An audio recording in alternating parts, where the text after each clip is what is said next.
हज़रात सामीन मोहतरम और बरादरान अज़ीज़, कुरान करीम अल्लाह सुब्हानहु व तआला की बड़ी अज़ीम शान और बड़ी वसी किताब है।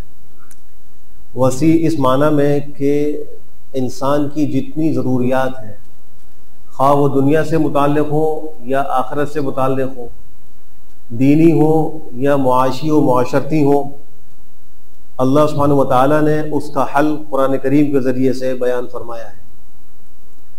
लेकिन ये फ़ायदा उस वक्त इंसान को हासिल होगा जब नंबर एक वो सहीहुल अक़ीदा हो और नंबर दो ये कि कुरान करीम को पढ़कर समझे और अमल का इरादा करे, वरना महज सुन लेना उसके लिए मुफीद नहीं हो सकता। मुशरिकीन मक्का भी कुरान करीम को सुना करते थे और छुप छुप के सुनते थे, लेकिन चूंकि अक़ीदा ख़राब था इसलिए उनको इस कुरान करीम से फ़ायदा नहीं होता था। तो अक़ीदे का सही होना भी बहुत ज़रूरी है और फिर जिस आयत को पढ़ा जा रहा है, जिस कलाम को पढ़ा जा रहा है, उसको समझना भी ज़रूरी है। दीन के 5 शोबे हैं, उनमें पहला शोबा अक़ाइद का है, दूसरा शोबा इबादात का है, तीसरा शोबा मुआमलात का है और चौथा शोबा वो मुआशरत का है और 5वां अखलाकियात और आदाब का है। इनमें से जो आखिर के 2 शोबे हैं उनके अंदर अमूमन एक बिगाड़ और फसाद बहुत ज़्यादा देखा जा रहा है, यानी मुआमलात, मुआशरत और अखलाकियात। इनके अंदर आज उम्मत मुस्लिमा में बहुत ज़्यादा फसाद और बिगाड़ नज़र आ रहा है और उसकी अहम तरीन वजह और सबसे बड़ा सबब वो बदगुमानी, तजस्सुस और गीबत और मामलात की सफाई का न होना है। सूरह हुजुरात की जो मैंने आयत तिलावत की, इस आयत में अल्लाह सुब्हानहु व तआला ने अहले ईमान को खिताब फरमाया है कि ए ईमान वालों, इज्तनिबू कसीरम मिनज़्ज़न, बहुत से गुमानों से बचो। इन्ना बअज़-ज़न्नि इस्म, बेशक बाज जो गुमान है वो गुनाह है। वला तजस्ससू, दूसरों के उयूब के पीछे मत पड़ो। वला यग़्तब बअज़ुकुम बअज़ा, और तुम में से कोई किसी की गीबत न करे। अयुहिब्बु अहदुकुम अन यअकुल लहमा अखीहि मैतन फकरिहतुमूह, क्या तुम ये बात पसंद करते हो कि तुम अपने मुर्दा भाई का गोश्त खाओ? तुम इसको नापसंद करते हो, लिहाजा गीबत भी ना करो। वत्तकुल्लाह, अल्लाह से डरो, बेशक अल्लाह तव्वाब और रहीम है, खूब तौबा कबूल करने वाला, बड़ा मेहरबान है। इस आयत का आगाज अल्लाह सुब्हानहु व तआला ने या अय्युहल्लज़ीना आमनू से किया है।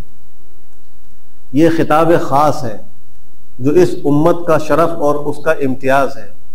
इससे पहली उम्मतों में बराह रास्त अल्लाह सुब्हानहु व तआला उन उम्मतों के अंबिया को खिताब फरमाते थे, उम्मतियों को खिताब नहीं होता था।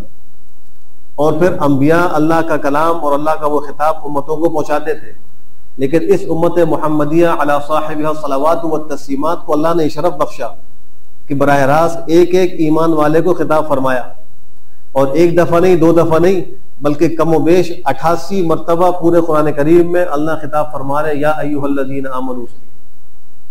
हज़रत अब्दुल्लाह इब्न मसऊद रज़ी अल्लाह तआला अन्हु से एक शख्स ने दरख्वास्त की कि मुझे कोई नसीहत कीजिए, तो फरमाया कि जब कुरान पढ़ो और या अय्युहल्लज़ीना आमनू वाली कोई आयत पढ़ो तो उस पर खूब तवज्जो करो, अच्छी तरह उसको सुनो और अपने दिल को उसके सामने हाजिर करो, इसलिए कि अल्लाह सुब्हानहू व तआला तुमसे बराह रास्त उस आयत में मुखातिब हो रहे हैं, या किसी काम का हुक्म दे रहे होंगे या किसी काम से मना कर रहे होंगे। हम में से हर शख्स जो कुरान करीम की तिलावत कर रहा है वो जरा तवज्जो के साथ जब तिलावत करे और आयत करीमा या अय्युहल्लज़ीना आमनू पर पहुंचे, किसी भी सिपारे में हो, तो अगर उसका तर्जमा नहीं आता तो कोई तर्जमे वाला कुरान लेकर, कोई तफसीर उठाकर उसको जरा पढ़ ले और उसमें यह सोचकर पढ़े कि इस आयत में अल्लाह मुझे मुखातब बना रहे हैं और इसके बाद मुझे या किसी काम का हुक्म दे रहे हैं या किसी काम से मना कर रहे हैं। फिर उसके बाद मुहासबा करे अपना कि अगर किसी काम का हुक्म दिया है तो क्या वो मैं काम कर रहा हूं, या किसी काम से रोका है तो ये मुहासबा करे क्या मैं वो काम उससे बच रहा हूं। अगर हुक्म दिया है और कर रहा है तो अल्लाह की तौफीक समझे, शुक्र अदा करे, और अगर हुक्म दिया और नहीं कर रहा तो तौबा और इस्तिग़फ़ार करे और उसको करने का एहतमाम करे। ऐसे ही अगर किसी बात से मना किया है और गौर करने पर यह बात मालूम हुई कि वो उस काम से बच रहा है तो उसको भी अल्लाह की तौफीक समझे, शुक्र अदा करे, और अगर वो उस अमल से नहीं बच रहा तो फिर वो तौबा और इस्तिग़फ़ार कर कर अमल का एहतमाम करे। तो अब्दुल्लाह इब्न मसूद उसको फरमा रहे कि तुम आयत करीमा में जब ये पढ़ो या अय्युहल्लज़ीना आमनू तो तवज्जो से पढ़ो, दिल को हाजिर करके पढ़ो। तो यहां भी अल्लाह ने यही खिताब फरमाया। अब उसके बाद फरमाया कि तुम गुनाह, ये जो बदगुमानी है ये गुनाह है, इससे बचो, लेकिन उसमें तर्ज का इख्तियार फरमाया कि इज्तनिबू कसीरम मिनज़्ज़न, ये नहीं कहा कि सारे गुमानों से बचो, बल्कि फरमाया बहुत से गुमानों से बचो। इसका मतलब यह हुआ कि गुमान की दो किस्में हैं, एक गुमान अच्छा है जिसको करना चाहिए और एक गुमान बुरा है जिससे बचना चाहिए। तो एक खुश गुमानी है और एक बदगुमानी है। खुश गुमानी तो इबादत है, हदीस शरीफ में आपने फरमाया हुस्नुल ज़न्नी मिन हुस्निल इबादा, अच्छा गुमान बेहतरीन इबादत है। और बदगुमानी गुनाह है, फरमाया इय्याकुम वज़्ज़न, बदगुमानी से बचो, फ़इन्न ज़न्न अकज़बुल हदीस, इसलिए कि बदगुमानी सबसे बड़ा झूठ है। बिला दलील किसी पर इल्जाम लगा देना या किसी के बारे में गुमान कर लेना बदतरीन झूठ है। और हदीस शरीफ में फरमाया गया है कि ज़ुन्नु बिल मुमिनीन खैरा, मोमिनों के साथ अच्छा गुमान रखो। और यह भी फरमाया कि अल्लाह के साथ भी अच्छा गुमान रखो। अल्लाह की जात तो सबसे बड़ी जात है, वो खालिक और मालिक है, राज़िक है, और इस सारी कायनात को पैदा करने वाले हैं और सारी कायनात के मुदब्बिर हैं। उनके साथ भी हदीस शरीफ में आपने फरमाया कि अच्छा गुमान रखा जाए। और आपका इरशाद है कि ला तमूतुन्न अहदुकुम, तुम में से कोई शख्स न मरे मगर इस हाल में मरे कि वह हुवा युहसिनु ज़न्न बिल्लाह, कि अल्लाह से अच्छा गुमान करता हूं। और हदीस कुदसी में अल्लाह फरमाते हैं अना इंदा ज़न्नी अब्दी बी, मैं अपने बंदे के साथ उसके गुमान के मुताबिक मामला करता हूं। अगर अच्छा गुमान रखता है तो अच्छा मामला करता हूं, और बुरा गुमान मुझसे रखता है तो मैं बुरा मामला करता हूं। अमल के बगैर अल्लाह से अच्छा गुमान, ये भी गुमराही है, गलती है। कोई शख्स ये सोचे कि अच्छा गुमान इबादत है, लिहाजा मैं तमाम इबादत को छोड़कर बस अच्छा गुमान रखा करूंगा, तो ये बेवकूफ शख्स है। इबादत मुकम्मल करके, अच्छा एहतिमाम करके, तक़वा और तहारत का रास्ता इख्तियार करके फिर अल्लाह से अच्छा गुमान रखना, ये अच्छी इबादत है। एक शख्स नमाज नहीं पढ़ रहा और ये गुमान कर रहा है अल्लाह गफूर रहीम है। एक शख्स अपने माल की ज़कात पूरी नहीं दे रहा और कह रहा है अल्लाह बहुत गफूर रहीम है। बिलाशुबा अल्लाह बहुत गफूर रहीम है, लेकिन अल्लाह ने नमाज न पढ़ने पर वईदें भी तो जिक्र की है। ज़कात न देने वालों पर शरीर वईद भी जिक्र हुई है कि वो लोग जो ज़कात अदा नहीं करते, कल उनका माल आग में तपाया जाएगा और फिर उस माल से उनको दागा जाएगा, और इस माल और खजाने को एक जहरीले सांप की शक्ल में करके उस पर मुसल्लत किया जाएगा। रोजा रखना ये बहुत बड़ी इबादत है, ना रखना बहुत बड़ा गुनाह है। एक आदमी रोजा नहीं रख रहा और ये गुमान कर रहा है कि अल्लाह गफूर रहीम, अल्लाह माफ फरमा देंगे, तो ये शख्स गलती पर है। ये रास्ता, ये हिदायत का रास्ता नहीं है। अपनी कोशिश के बकदर नेक अमल करके गुनाह से बच के फिर अल्लाह से अच्छा गुमान रखा जाए, और मरते वक्त तो जरूर अल्लाह से अच्छा गुमान रखा जाए। ये मरने के वक्त का एक अदब है जो हदीस शरीफ में बयान हुआ है। हर शख्स पर एक मौत आनी है, वो हकीकत है, और जब मौत आएगी तो इंसान खुद महसूस कर रहा होगा मेरे जाने का वक्त आ गया है। उस वक्त अल्लाह से अच्छा गुमान रखे कि इंशाअल्लाह अल्लाह जो है वो मेरे गुनाहों को माफ कर देंगे, मुझे बख्श देंगे, अल्लाह की रहमत का एक जर्रा मुझे नसीब हो जाएगा। इस किस्म का वो गुमान रखे, और कुरान करीम में जो उम्मीद की और रहमत की आयत है उन पर गौर करे। जो अहादीस हैं जिनके मजमून में अल्लाह की रहमत बयान की गई है उन पर गौर करें। जो यासीन शरीफ पढ़ने का हुक्म है मरने वाले के करीब, उसकी एक हिकमत यह भी है कि यासीन शरीफ में ऐसे उसूली और अहम मज़ामीन का बयान है कि उनको सुनकर इंसान की रूह को तसल्ली होती है और वो बाआसानी निकल जाती है। लेकिन अगर यासीन शरीफ का मफहूम नहीं आता, उसका मजमून जहन में नहीं है, तो फिर तसल्ली कैसे होगी? इसलिए कुरान करीम को समझ कर पढ़ने की कोशिश कीजिए। बहरहाल अल्लाह के साथ भी अच्छे गुमान का हुक्म है, और अल्लाह के मोमिन बंदों के साथ भी अच्छे गुमान का हुक्म है। सूरह नूर में जहां हजरत सिद्दीक़ा आयशा रज़ी अल्लाह तआला अन्हा के ऊपर तोहमत के वाक़े का जिक्र है, वहां अल्लाह फरमाते हैं लौला इज़ समिअतमूहु ज़न्नल मुमिनून वल मुमिनातु बिअनफुसिहिम खैरन व क़ालू हाज़ा इफ़्कुम मुबीन। क्यों नहीं जब तुमने इस तोहमत को सुना था तो मोमिन और मोमिनात ने गुमान क्यों नहीं किया अपने मुसलमान भाइयों और औरतों के बारे में, बहनों के बारे में, कि ये जो है वो खैर के साथ मुत्तसिफ होंगे, भलाई पर होंगे, इनसे गलती नहीं हुई होगी। और ये क्यों नहीं कहा कि ये बहुत खुला एक झूठ है, एक बहतान है? ये अल्लाह खुद आयत करीम फरमा रहे हैं लौला इस समय जब तुमने सुना तो क्यों नहीं गुमान रखा। इसका मतलब ये हुआ कि अहले ईमान के साथ अच्छा गुमान रखना चाहिए और उनके साथ बदगुमानी नहीं होनी चाहिए। हजरत अबू अयूब अंसारी रज़ी अल्लाह तआला अन्हु की अहलिया ने जब सिद्दीक़ा आयशा के ऊपर तोहमत लगी, उनसे कहा कि लोग अम्मा आयशा के बारे में ऐसी ऐसी बात कह रहे हैं। तो हजरत अबू अयूब अंसारी ने फरमाया कि लोग बिल्कुल झूठ कह रहे हैं, और फिर अपनी बीवी को मुखातिब करके कहा क्या तुम ऐसा काम कर सकती हो जिसके बारे में सिद्दीक़ा आयशा को मुत्तहम किया जा रहा है? तो उन्होंने अर्ज किया कि नहीं, मैं तो नहीं कर सकती। कहा फिर सिद्दीक की बेटी और नबी की ज़ौजा कैसे ये काम कर सकती है? जब तुम एक आम उम्मती, एक सहाबी की बीवी होकर ये काम नहीं कर सकती, तो फिर सिद्दीक की बेटी और पैगंबर की ज़ौजा कैसे ये काम कर सकती है? इसका मतलब ये हुआ कि हमें अपनी इज्जत और आबरू पर दूसरों की इज्जत और आबरू को क़यास करके गुमान करना चाहिए। अपनी इज्जत का ख्याल करके दूसरों की इज्जत का ख्याल करना चाहिए।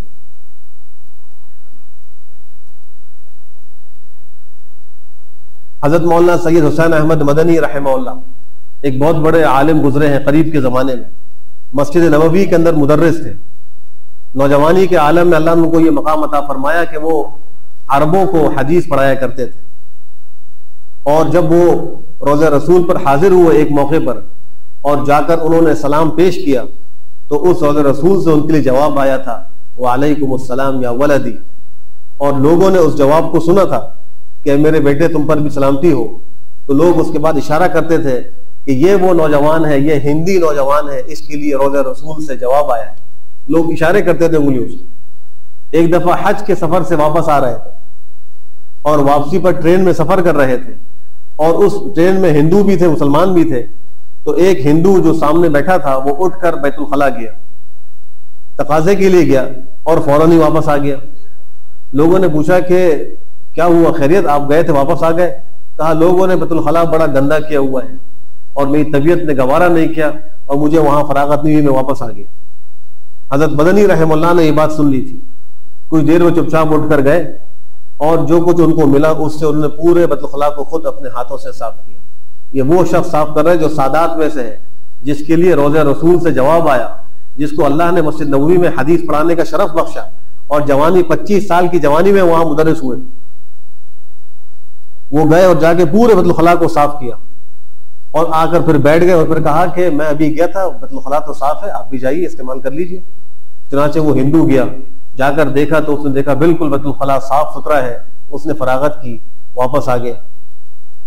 अब उसी ट्रेन के अंदर, उसी बोगी में एक और आलिम सफर कर रहे थे, ख्वाजा निजामुद्दीन साहब। उनको किसी बात पर हजरत मदनी रहमहुल्लाह से इख्तिलाफ था और वो उनसे बदगुमान थे।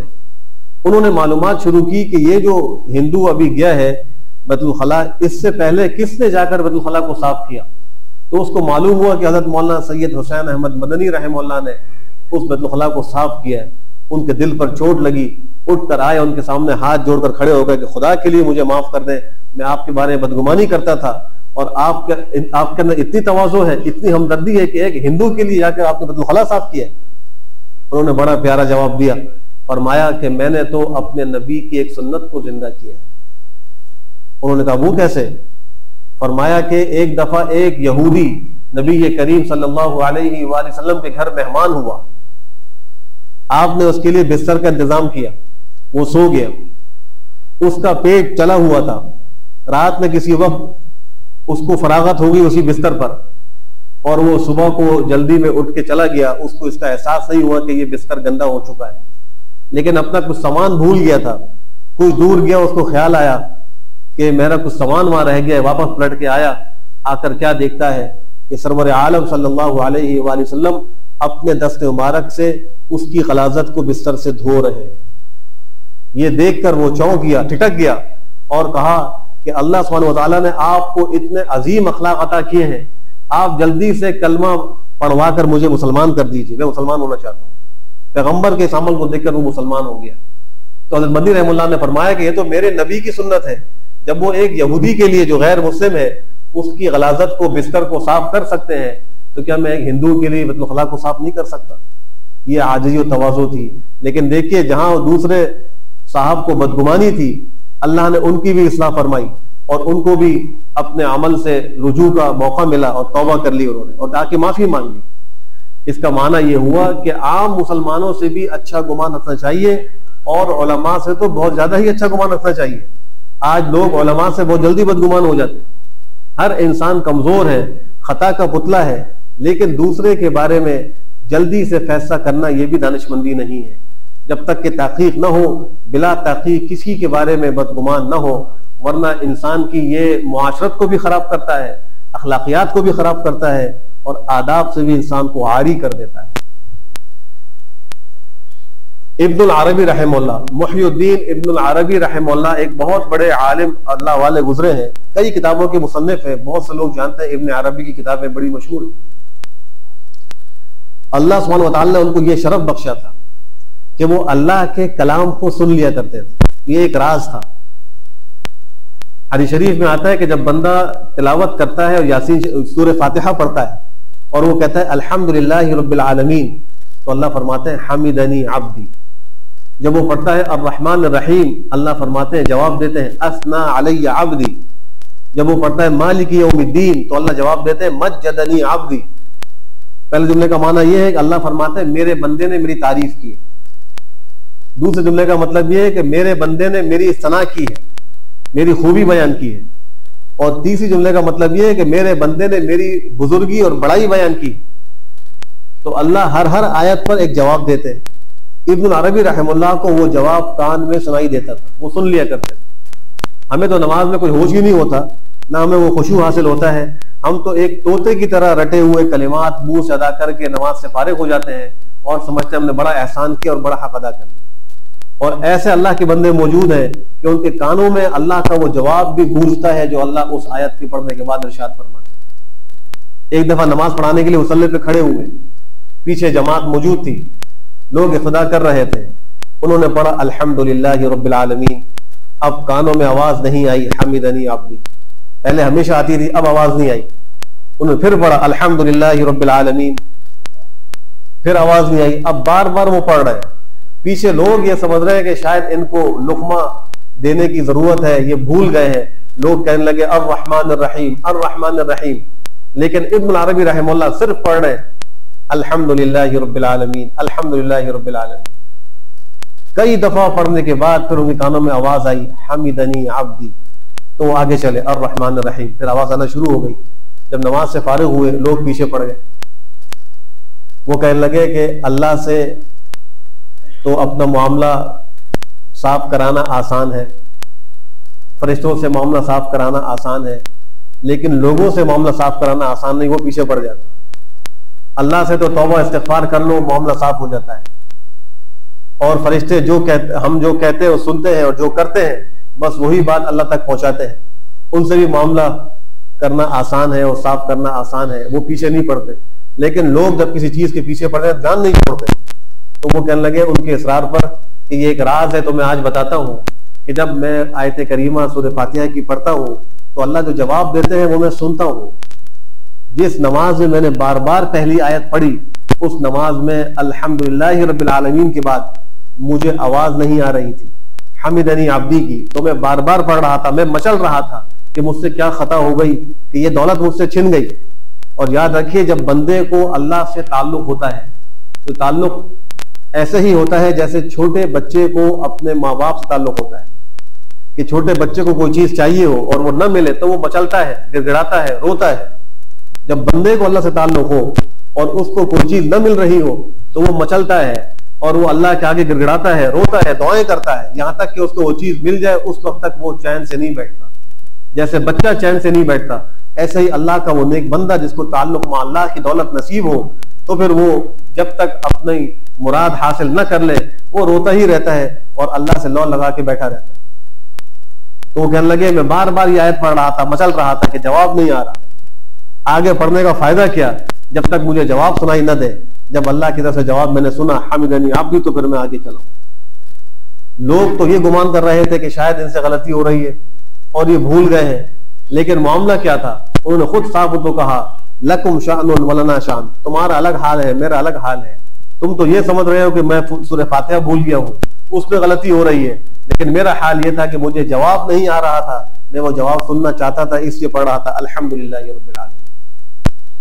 हजरत हसन बसरी रहमहुल्लाह बहुत बड़े ताबिई हैं, 70 से ज्यादा सहाबा किराम की ज़ियारत की है। खुद एक मौके पे फरमाया कि मैंने चमड़े के मोजे पर मसाह का कौल उस वक्त इख्तियार किया जब मैंने 70 सहाबा से ये रिवायत सुन ली कि चमड़े के मोजे पर मसा करने से मसा हो जाता है और पैर के धोने की जरूरत नहीं। लेकिन यहाँ ये बात याद रखिए, जो कपड़े का मोजा हम पहनते हैं इस पर मसा करने से मसा नहीं होता। मोजे पर मसा करने की फुक़हा ने शराइत लिखी है, वो शर्तें जिस मोजे पर होंगी उसी मोजे पर मसा हो सकता है, उसके लिए मुस्तकिल अहकाम है। तो इतने बड़े ताबिई हैं, बहुत बड़े वाइज थे, खतीब थे। एक दफा मौसम बड़ा अच्छा था, ये भी चहलकदमी के लिए और मौसम से लुत्फअंदोज होने के लिए साहिल समंदर तशरीफ ले गए। देखा कि दूर एक खातून लेटी हुई है और एक आदमी उनके साथ बैठा हुआ है और एक पानी की बोतल है, बोतल रखी हुई है। वो कभी उससे खुद पीता है, कभी वो उस खातून को पिलाता है और कभी वो खातून उसको अपनी आगोश में ले लेती है, कभी ये उस औरत को उस खातून को अपनी आगोश में ले लेता है। तो हज़रत हसन बसरी रहमहुल्लाह को ये गुमान हुआ, कहने लगे कि क्या कितना अजीब वक्त आ गया है कि लोग जो है वो खुलेआम इस किस्म की हरकत कर रहे हैं। वो समझे कि शायद ये कोई नाजिबा हरकत कर रहे हैं और शराब नोशी कर रहे हैं, ये गुमान उनके दिल में पैदा हुआ। कुछ लोग समंदर में किश्ती चला रहे थे, कुछ ही देर में कुछ तूफानी आई और मौजें तेज हो गई, तो 4 लोग एक किश्ती में सवार थे, वो डूबने लगे। तो वो शख्स जल्दी से उठा जो एक औरत के साथ बैठा हुआ था और उसको तैराकी आती थी। उसने पहले एक आदमी को निकाला बचा के, फिर दूसरे को निकाला, फिर तीसरे को निकाला, चौथा मौजों के अंदर था। उसने हजरत हसन बसरी को आवाज देकर कहा, हसन बसरी जरा हिम्मत करो, इस चौथे को तो बचाओ। हसन बसरी हैरान हो गए कि इसको मेरा नाम कैसे मालूम हुआ, और फिर उनको तैरना नहीं आता था तो वो उसको बचाने की हिम्मत नहीं कर सके। वो शख्स दोबारा कूदा और उसने चौथे आदमी को भी बाहर निकाल लिया और कहा कि ये खातून मेरी वालदा है और ये जो है वो अपाहज है, मैं सहरा का सफर करके आ रहा हूँ, इनको अपने कंधे पर बिठाकर सफर करके आ रहा हूँ और ये पानी की बोतल है, कभी मैं उनको पिलाता हूँ, कभी खुद पीता हूँ। हम कुछ सस्ताने के लिए यहाँ बैठे हैं और ये मुझे कभी मोहब्बत से अपनी आगोश में ले लेती हैं, कभी मैं उनको अपनी आगोश में ले लेता हूँ, तुम हमें खामखा मलामत कर रहे हो। हज़रत हसन बसरी रहमहुल्लाह को बहुत ताज्जुब हुआ, तौबा और इस्तिग़फ़ार किया कि अल्लाह ने उसके दिल में मेरा नाम भी डाला और जो मेरे दिल का ख्याल था वो भी अल्लाह ने उसको कश्फ करके बतला दिया कि मैं उसको मलामत कर रहा हूँ। अब देखिए, बज़ाहिर हालात ऐसे थे कि इंसान को बदगुमानी हो रही थी, लेकिन वहां मामला कुछ और था। किसी को किसी हाल में देखने के बाद भी इंसान को बदगुमान नहीं होना चाहिए। बदगुमानी पर कल हमसे क़यामत में अल्लाह दलील का मुतालबा करेंगे, दलील लेकर आओ, तुमने फुना के बारे में गुमान रखा था, इस पर तुम्हारे पास क्या दलील है, सबूत लाओ। और अच्छे गुमान पर एक नेकी मिलेगी, सवाब मिलेगा, ये नहीं कहा जाएगा अच्छा गुमान क्यों रखा। इसलिए कि हदीस शरीफ का हुक्म पूरा कर रहा है, ज़ुन्नु बिल मुमिनीन खैरा। अब जरा सोचिए, हमारी मुआशरत में अगर ये उसूल आ जाए कि हम लोगों से बदगुमान होना छोड़ दें और हम लोगों से अच्छा गुमान रखें, बीवी शौहर से, शौहर बीवी से, भाई भाई से, बहन बहन से, औलाद बाप से और बाप औलाद से, और रिश्तेदार एक दूसरे से, पड़ोसी पड़ोसियों से अच्छा गुमान रखें, बदगुमानी से बचें, तो मुआशरत के अंदर कितना हुस्न आ जाएगा, कितनी खूबसूरती आ जाएगी। दूसरी चीज जो फरमाई कि वला तजस्ससू, तजस्सुस न करो, किसी की टोह में मत लगो, किसी के ऐबों को तलाश मत करो। आज हमारा हाल ये हो चुका है अमूमन कि हम दूसरों की टोह में लगकर उनके ऐबों को तलाश करके फैलाते हैं। अगर कोई ऐब न मिले तो फिर कोई ऐब डालकर उसको फैलाते हैं अपनी तरफ से मनगढ़ंत। इससे हमारी मुआशरत तबाह हो चुकी, आपस के ताल्लुकात फितना और फसाद का शिकार हो चुके। हदीस शरीफ की रूह से अल्लाह सुब्हानहू व तआला बंदों के अयूब पर पर्दे डालते हैं। बंदा गुनाह करता है, अल्लाह से क्या चीज छुपी हुई है? कोई चीज अल्लाह से छुपी हुई नहीं है। हमारा जाहिर बातिन, रात दिन, छोटे बड़े आमाल, गुनाहों, नेकियों, सब अल्लाह के सामने जाहिर है। अल्लाह उसके बावजूद हमें अपने घर में आने की तौफीक दे रहा है। ये पर्दा पोशी नहीं तो और क्या है? अगर अल्लाह हमारे गुनाहों को सामने रखकर फैसला करता तो हमें तो अपने घर की हाजिरी भी कभी नसीब न करता कि तुम इस लायक नहीं हो कि मेरे घर में आकर मेरे सामने सजदा रेज़ हो जाओ। तुम्हारी आंखें पाक नहीं है, तुम्हारा दिलो दिमाग पाक नहीं है, तुम्हारी जबान पाक नहीं है, तुम्हारे आज़ा जवारे पाक नहीं है, तुम नापाक हो सर से लेकर पैर तक, तुम कैसे मेरे घर में आ सकते हो? अल्लाह ऐबों पर पर्दे डालते हैं। अल्लाह मेहरबानी फरमाते हैं, गुनाह करने के बावजूद दोबारा अपने पास आने की तौफीक देते हैं। वरना अल्लाह अगर हमारे गुनाहों को देखकर फैसला करे तो अल्लाह तो हमारी तौबा भी कबूल न करे, हमारी बात भी न सुने कि तुमको तो मैंने कई दफा तंबीह की है और तुमको मैंने हिदायत का वो पूरा कुरान अता कर दिया है, तुमने उस पर अमल नहीं किया, मैं तुम्हारी बात नहीं सुनता। लेकिन अल्लाह की मेहरबानी है कि अल्लाह सब अयूब पर पर्दे डालकर अपने बंदे को फिर दोबारा तौबा की तौफीक देते हैं। हदीस कुदसी का मफहूम है, अगर इब्न आदम अपने गुनाहों से जमीन को भर दे, फजाओं को भर दे, उसके सारे गुनाह आसमान तक पहुंच जाए, फिर वो सच्चे दिल से कहे अल्लाह मेरी तौबा, तो मैं उसके सारे गुनाह माफ कर देता हूं, मुझे परवाह भी नहीं होती। वो तो ऐसे रहीम करीम। तो अल्लाह फरमा रहे कि तुम अयूब के पीछे मत पड़ो। हदीस शरीफ की रूह से जो शख्स किसी मुसलमान की पर्दा दरी करता है, किसी के अयूब पर पड़ता है, अल्लाह सुब्हानहू व तआला फिर उसके अयूब के पीछे पड़ जाते हैं। और जिसके अयूब के पीछे अल्लाह पड़ जाए तो अल्लाह उसको उसके घर में जलील और रुस्वा कर देते हैं। इंसान घर के अंदर होता है, सबसे छुपा हुआ होता है, लेकिन अल्लाह फिर भी उसको जलील और रुस्वा कर देते हैं। हाँ, कोई किसी के खिलाफ मंसूबा बंदी कर रहा हो, किसी को नुकसान पहुंचाने की फिक्र कर रहा हो, अब कोई उसकी टोह में लगकर दूसरे को नुकसान से बचाने के लिए और मुसलमानों के दरमियान से शर और फसाद खत्म करने के लिए तजस्सुस करता है तो वो मना नहीं, उसकी इजाजत है, ये भी एक नेकी है। अगर हमें मालूम हो कि एक आदमी किसी के बारे में बुराई का कोई मंसूबा बना रहा है, कोई नुकसान पहुंचाने का मंसूबा बना रहा है, तो हमें हुक्म यह है कि हम उसकी तहकीक करके उस मुसलमान भाई को इस नुकसान से बचाने की कोशिश करें। वरना हम भी कल अल्लाह के यहाँ जवाबदेह होंगे कि तुम्हें मालूम था कि ये उसको नुकसान पहुंचाने का मंसूबा बना रहा है और तुमने उसको बचाने की कोशिश नहीं की। खुदा न खासा कोई किसी का माल छीनने की मंसूबाबंदी कर रहा है, कोई किसी को कत्ल करने की मंसूबाबंदी कर रहा है, और दूसरा उसकी टोह में लगकर जासूसी करके मुसलमानों को उसके शर से बचा रहा है, तो ये नेकी का काम कर रहा है। लेकिन इसके अलावा लोगों के अयूब के पीछे पड़ना, ये फरमाया कि ये अल्लाह को दावत देना है इस बात की कि अल्लाह उसके अयूब के पीछे पड़ जाए, अल्लाह उसको ज़लील व ख़ार करके रख दे। और तीसरी बात ये फरमाई कि कोई किसी की गीबत न करे, किसी के पीठ पीछे बुराई न करे, उसका तस्करा बुराई से न करे, न जबान से, न अपनी किसी हरकत और सकनात से, किसी फेल से। गीबत बोल से भी होती है, अमल से भी होती है, उनसे बचे। यह गीबत का गुनाह हक़्क़ुल अब्द तक पहुंच जाता है, और यहां तक हुक्म है अगर किसी की गीबत की है और उसको मालूम हो गया तो जाकर उससे माफी मांगना होगी कि जनाब आपको ये बात पहुंची है मेरी तरफ से और मुझसे गलती हुई है, मैं आपसे माफी चाहता हूं। और अगर उसको इसकी खबर नहीं हुई जिसकी गीबत की है तो फिर तौबा और इस्तिग़फ़ार करे, अल्लाह से माफी मांगे और आइंदा के लिए उससे बचने का एहतमाम करे। गीबत का करना भी गुनाह है, उसका सुनना भी गुनाह है। अब ये तीन अहम तरीन उसूल है, अगर हम उनको इख्तियार कर लें, एक बदगुमानी से बचे, दूसरे लोगों के अयूब के पीछे पड़ने से बचे, और तीसरे गीबत से बचे, तो हमारी मुआशरत भी बहुत मिसाली हो जाएगी, हमारे आदाब और अखलाकियात भी बहुत अच्छे हो जाएंगे, मामलात भी साफ हो जाएंगे। अल्लाह हम सबको इन सब बातों पर अमल की तौफीक नसीब फरमाए। व आखिर दावाना अल्हम्दुलिल्लाहि रब्बिल आलमीन।